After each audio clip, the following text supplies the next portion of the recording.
Ditinggal mudik lebaran, 5 rumah warga di Samarinda, Kalimantan Timur ludes terbakar. Akibatnya 3 petugas pemadam terluka bakar saat memadamkan api.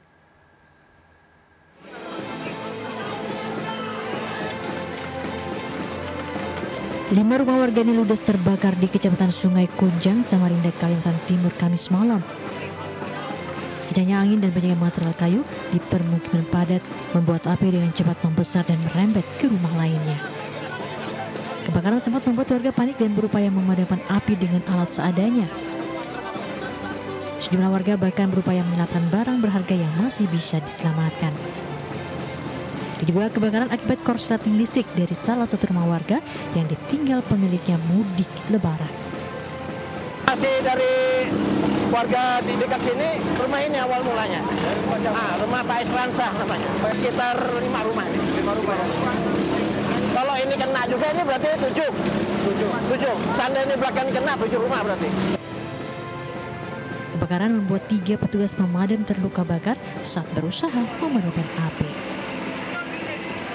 Dan ada 3 korban dari relawan luka bakar, sesak napas, dan 1 masyarakat yang lagi stroke dan sesak napas. Sementara pasien dibawa ke rumah sakit. Api baru bisa dipadamkan 2 jam setelah sejumlah mobil tangki dan mesin portable digunakan untuk memadamkan api. Kini polisi masih melakukan penyelidikan terkait penyebab pasti kebakaran. Dari Samarinda, Kalimantan Timur, Ardi Wirya, iNews melaporkan. Pemirsa, sopir bus Rosalia Indah yang mengalami kecelakaan di Tol Batang Semarang ditetapkan sebagai tersangka. Ia dianggap lalai karena sempat tertidur saat sedang mengendarai bus hingga menewaskan 7 pemudik.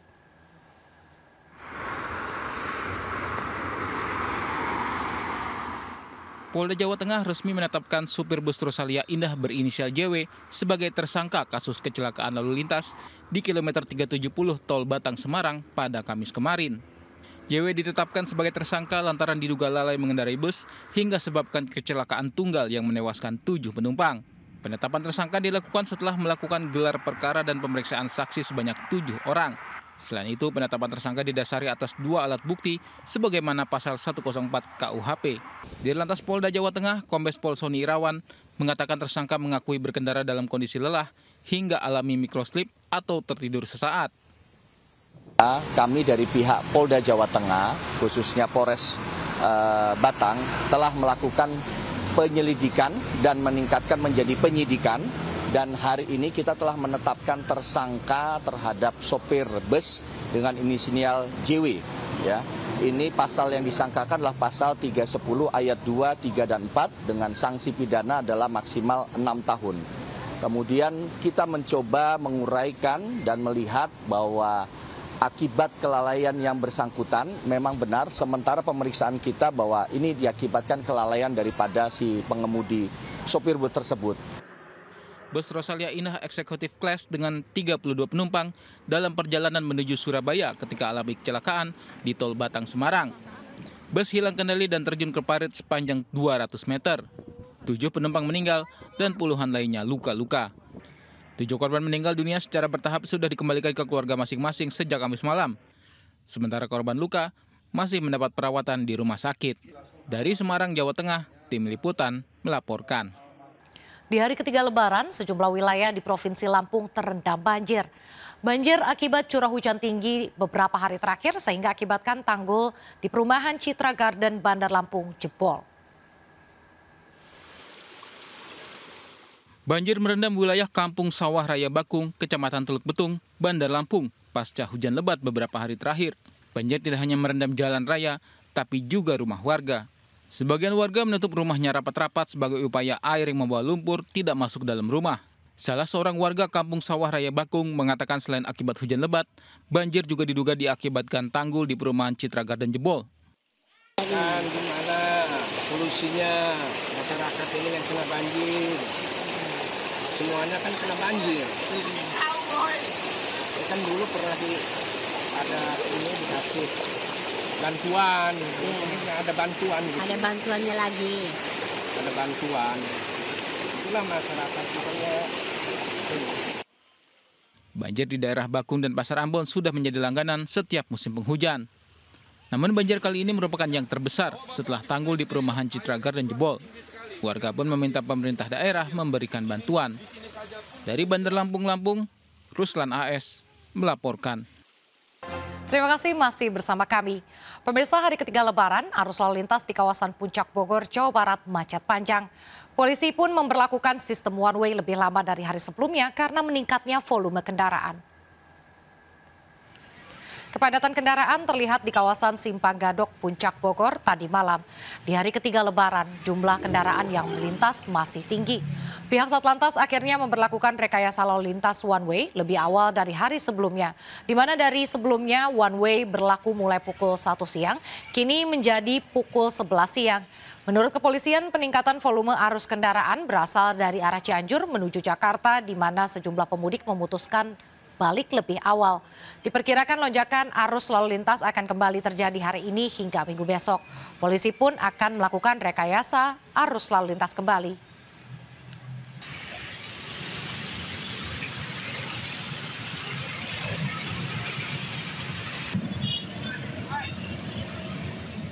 Sementara itu, arus balik kendaraan di ruas jalan tol Cipularang Purwakarta, Jawa Barat dari arah Bandung menuju Jakarta padat pada Jumat malam. Ribuan kendaraan hanya bisa melintas dengan kecepatan 50 hingga 60 km per jam. Arus balik kendaraan memadati ruas tol Cipularang di jalur B, tepatnya di kilometer 79, sekitar wilayah Maracang, Babakan, Cikau, Purwakarta, Jawa Barat. Kepadatan kendaraan yang didominasi kendaraan roda 4 disebabkan adanya peningkatan volume kendaraan pemudik menuju Jabodetabek dan Banten. Dan warga yang pulang usai berlibur di sejumlah lokasi wisata di Bandung, Jawa Barat. Banyaknya kendaraan besar seperti truk, sembako, dan bus yang berjalan lambat juga menjadi penyebab kepadatan arus balik Lebaran. Diprediksi arus balik libur Lebaran akan terjadi pada hari Minggu mendatang.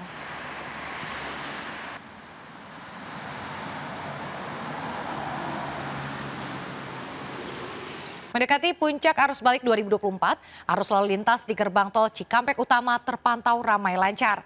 Rekayasa arus lalu lintas belum diberlakukan karena puncak arus balik diprediksi terjadi pada 13 hingga 15 April mendatang. Dan berikut laporan Dilami Aulia dan Novan Dwi Kusuma. Pemirsa, pantauan arus lalu lintas di gerbang tol Cikatama ini ramai lancar walaupun tadi sempat terjadi ketersendatan pada pukul 18.00 waktu Indonesia Barat di area gardu tol. Dan juga untuk volume kendaraan ini memang masih di atas rata-rata, begitu ya, ada 3.000 hingga 4.000 kendaraan yang melintas per jamnya. Jika per hari ini data yang kami himpun ada 29.000 kendaraan, jika dibandingkan dengan pukul 1 tadi ada 12.000 kendaraan. Ini artinya lebih dari 12 kendaraan yang tercatat dan jumlahnya ini tentu naik atau tinggi dibandingkan pada periode normalnya yang hanya bisa mencapai 2.000 kendaraan per jamnya yang melintas dari arah timur ke Jakarta.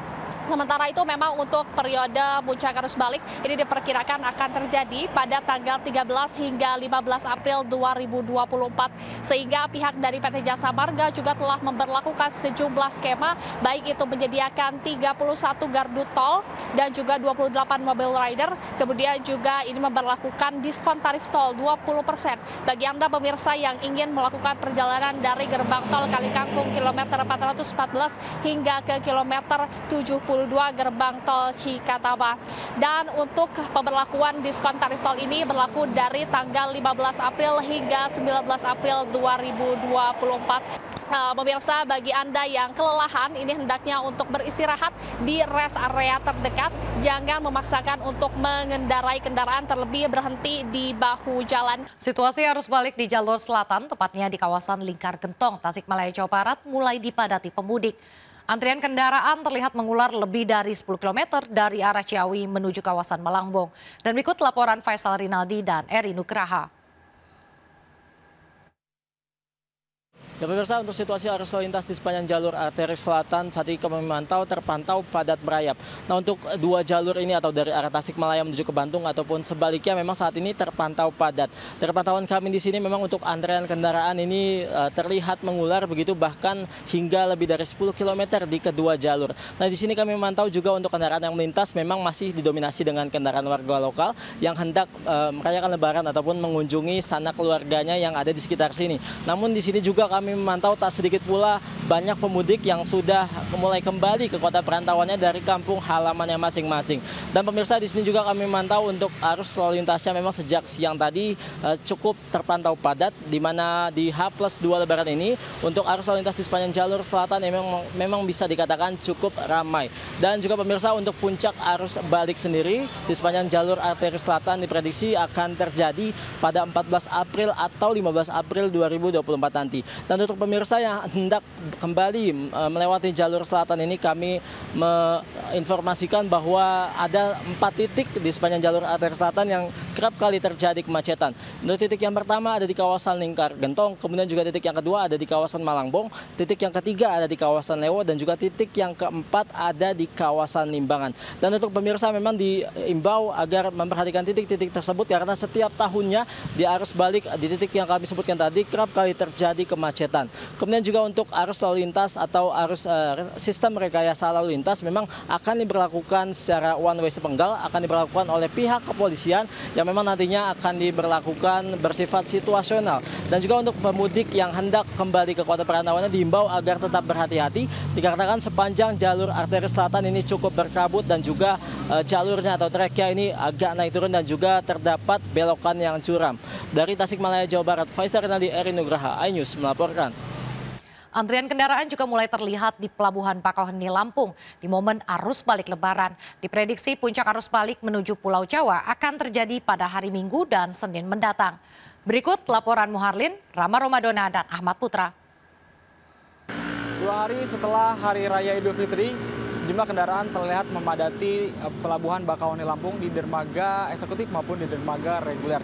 Berdasarkan pantauan kami, sejak pagi sampai dengan malam hari ini, sejumlah kendaraan yang didominasi oleh kendaraan roda 4, roda 2, dan kendaraan bus pengangkut penumpang terlihat memadati area Pelabuhan Bakauheni Lampung, yang dimana tidak hanya dari para pemudik yang akan melakukan penyeberangan menuju ke Pulau Jawa saja, namun sejak pagi tadi terpantau masih ada sejumlah kendaraan yang baru saja tiba di Pelabuhan Bakauheni Lampung atau yang kebanyakan dari mereka melakukan perjalanan mudik setelah Hari Raya Idul Fitri. Terkait dengan prediksi kapan akan terjadi lonjakan dan juga puncak arus mudik ini, PT ASDP Bakauheni Lampung memprediksi akan terjadi lonjakan serta puncak arus mudik akan terjadi pada tanggal 14 sampai dengan tanggal 16 April mendatang. Untuk itu, pihak PT ASDP Bakauheni Lampung telah menyiapkan sejumlah skema atau rekayasa lalu lintas, diantaranya memberlakukan sistem delaying system atau penundaan perjalanan, dan juga telah membuat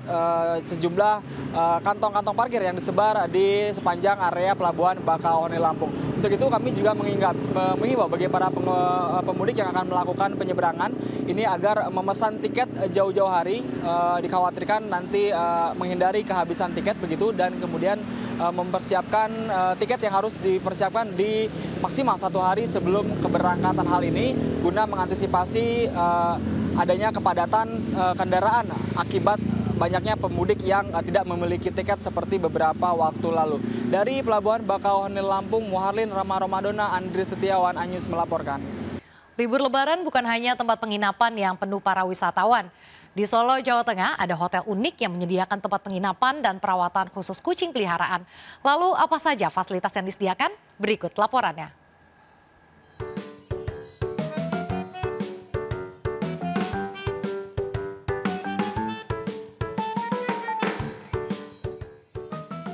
Siapa yang tak gemas melihat kucing-kucing ini? Ya, selama libur Lebaran, para karyawan di sini disibukkan dengan merawat kucing peliharaan yang dititipkan para pemudik. Uniknya, tempat penitipan kucing ini dirancang bak layaknya hotel dengan fasilitas yang lengkap. Mulai dari kamar kucing yang nyaman, fasilitas AC, hingga perawatan khusus. Menariknya lagi, Four Seasons Pet Hotel dan Daycare yang berada di Jalan Veteran, Kota Solo, Jawa Tengah ini dilengkapi pulver kasur dan peralatan makan minum, pasir kucing organik, air mineral, hingga playtime dengan pengawasan staf. Untuk di Four Seasons ini, fasilitas kita yang sudah diberikan itu ada dari kamar, termasuk pasir kucingnya, tempat makan minum, dan air minum dan mineral juga dari kita. Terus di sini dilengkapi juga dengan air purifier dan AC. Selain itu, kita ada juga waktu bermain untuk kucing-kucingnya di playground. Nanti kita gantian per pemilik, jadi nggak kita campurin sama kucing lain yang beda pemilik. Tiap harinya nanti kita kasih waktu main di sana biar dia bisa stretching, bisa cakar-cakar gitu. Nggak bosan juga di dalam kamar. Hari biasa sih termasuknya ada peningkatan karena orang-orang yang mudik ini kebanyakan nitipin selama H-2 sampai H+2. Untuk bisa menginap di hotel ini, para kucing tersayang harus telah mendapatkan vaksin minimal 2 kali. Ini dilakukan agar tidak ada penyebaran penyakit. Cucu kan mau ke rumah, jadi ayahnya cucu itu kan nggak suka kucing ya, paling nggak bersih. Jadi harga penginapan di hotel kucing ini bervariasi. Untuk kamar Yuki Suite atau Focus Suite dibanderol hanya Rp60.000 hingga Rp85.000 per hari. Tak hanya itu, ada juga perawatan nail and paw trimming, ear cleaning, bubble bath, hingga dating treatment. Gimana Anda mau mencoba menitipkan kucing tersayang di tempat ini? Dari Solo, Jawa Tengah, Septiantoro, iNews melaporkan. Terima kasih masih bersama kami. Pemirsa, suasana arus balik di Bandara Internasional Soekarno-Hatta, Tangerang mulai terpantau ramai. Sekitar 66.000 lebih penumpang tiba di Bandara Soekarno-Hatta.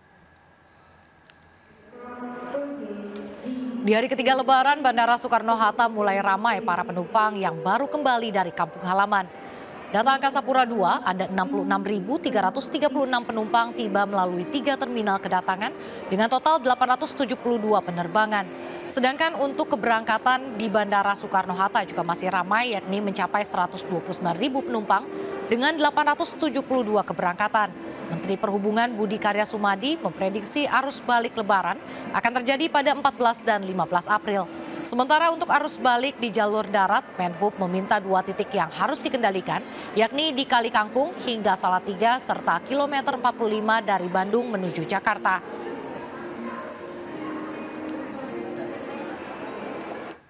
Udara, kereta api, laut itu praktis bisa dikendalikan karena ada tiketnya. Tapi apa yang terjadi nanti di Cipali, makanya besok saya akan ke Solo. Ke Solo saya lihat perkembangannya, saya akan ke Semarang, jalan darat, lalu ke Cirebon. Akan melihat dan memberikan insight kepada para Kapolres apa yang harus dilakukan saat penumpukan itu terjadi. Kemarin kita diskusi bahwa kalau mudik itu dari Jakarta keluar semuanya seperti ini. Tapi nanti pada saat mudik balik itu mengecil atau bahasanya lain interpetal. 2 titik yang harus kita kendalikan itu dulu adalah 1 di Kali Kangkung, biasanya itu sampai Salatiga, ya. Yang kedua adalah di kilometer 66 di mana dari Bandung masuk ke sini. Berdasarkan data World Health Organization, sekitar 6% bayi di dunia memiliki kondisi kelainan lahir bawaan. 50% kelainan lahir bawaan tersebut tidak dapat diketahui penyebabnya. Seperti yang dialami seorang bayi di Ciputat, Tangerang Selatan, Banten. MNC Peduli pun langsung bergerak cepat guna memberikan bantuan bagi kebutuhan pengobatan bayi mungil tersebut. Beginilah kondisi Fiersa Sabil Hidayatullah yang baru berusia 3 bulan. Bayi dari pasangan Fajar Hidayatullah dan Fatma Sari ini terlahir dengan penyakit jantung bawaan, perlengketan usus kecil serta usus berlubang, cerebral palsy, dan sindrom Townes-Brocks. Jadi saat ini kondisinya setelah mengetahui meningitis sempat dinyatakan sehat, tapi ternyata tidak bisa menerima minum, ternyata dia harus menerima kenyataan karena ada usus bolong dan pada saat itu harus dioperasi. Operasi pertama berjalan lancar, lalu terjadi kejang dan tidak sadarkan diri lagi. Ternyata anaknya itu harus terkena infeksi berat, jadi harus dioperasi yang kedua. Kondisi seperti adik kita ini itu bisa deteksi lewat USG, asal dia kontrol di tempat yang tepat dengan dokter yang tepat, sehingga dia bisa tahu dengan dini. Nah, semakin dini kemungkinan kelainan itu mungkin bisa dikoreksi di dalam kandungan, mungkin nanti segera setelah lahir atau beberapa waktu setelah lahir. Dan yang berikutnya adalah, yang penting adalah secara psikologis, semakin dini kita tahu, semakin kita bisa mempersiapkan psikologis dari orang tua. Di tengah kondisi yang dialami pihak keluarga, MNC Peduli hadir memberikan bantuan berupa biaya pemeriksaan kromosom dan pengadaan alat bantu kesehatan seperti set alat suction lendir, tabung oksigen, alat inhalasi, dan set pemberian susu melalui sonde. Kami MNC Peduli memberikan bantuan mulai dari pemeriksaan dokter, kemudian pengobatan, dan juga rumah sakit untuk berharap ya bahwa pasien ini, saya tidak namanya Firsa ya, ini bisa sehat, bisa lepas dari kelainan yang dibawa sejak lahir tadi. MNC Peduli akan terus hadir untuk memberikan bantuan hingga sang bayi mungil ini kembali tumbuh sehat. Dari Tangerang Selatan, Banten, Nunung Purnomo, iNews melaporkan.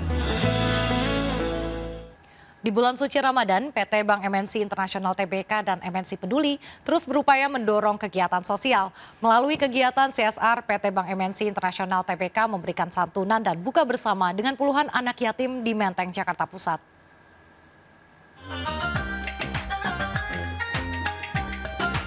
PT Bank MNC Internasional Tbk dan MNC Peduli menggelar buka puasa bersama dan memberikan santunan kepada puluhan anak yatim di Panti Asuhan Nurul Iman, Jafariyah, Menteng, Jakarta Pusat. Kegiatan ini merupakan bagian dari program Corporate Social Responsibility atau CSR, sekaligus berbagi bersama di bulan suci Ramadan. Alhamdulillah dari pihak Panti Asuhan sangat gembira dengan adanya bantuan ini dan sangat berterima kasih kepada MNC Bank dan juga MNC Group. Semoga apa yang kami lakukan ini meskipun baru sebagian kecil dapat mendorong masyarakat juga untuk berperan aktif untuk membantu lingkungan di sekitarnya agar dapat lebih baik lagi. Bantuan berupa sembako dan sumbangsi karyawan MNC Bank yang berpartisipasi juga diberikan kepada pihak panti. Kami senang MNC ke sini, kami senang mendapatkan hadiah. Kami senang mendapatkan hadiah, mendapatkan bingkisan. Kami menjadi semangat puasanya. Semangat. Terima kasih. Terima kasih MNC. MNC Group selalu tetap jaya dan selalu sehat walafiat, selalu jadi yang terbaik. Semoga MNC Group umat yang paling diberi kebanggaan karena telah membahagiakan Umi sama anak-anak atas pertolongan ini yang bermanfaat sekali. Diharapkan dampak peran sosial kehadiran MNC Bank Internasional dapat dirasakan oleh stakeholder, pemegang saham, dan masyarakat di seluruh Indonesia. Dari Jakarta, Widya Bayu Jati melaporkan. Di bulan suci Ramadan, MNC Asia Holding dan MNC Kapital Indonesia berbagi berkah dan kebahagiaan bersama anak yatim piatu di MNC Bank Tower, Jakarta Pusat. Anak-anak yatim diajak berbuka bersama dan dilanjutkan dengan kegiatan hadroh.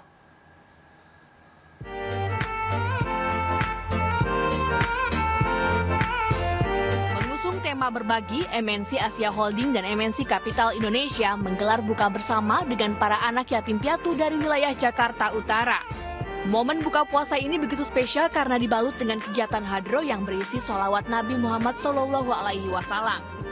Ya, insya Allah tentunya kita akan terus kembangkan karena bagian dari misi kita kepada masyarakat ya, bukan hanya mengembangkan bisnis tapi juga menjadi satu fondasi kontribusi kepada masyarakat, kontribusi sosial supaya bisa berbagi lebih banyak lagi.